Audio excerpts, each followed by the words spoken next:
Астана қалалардың аруысың, басқала жүрегімнің дәруісің. Таптырмас мекенсің сен білім алып, жастардың өркендеп даму үшін. Ал енді сөздеріме құлақ түрші, белесті жақынырақ тану үшін.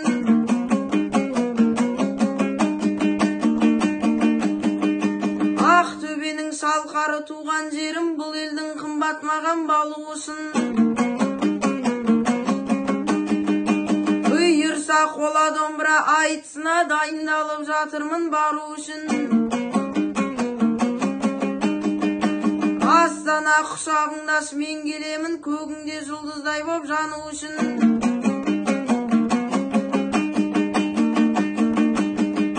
Белестей ақын ұлың бара жатыр, айтыстың бір белесін айқын алу үшін.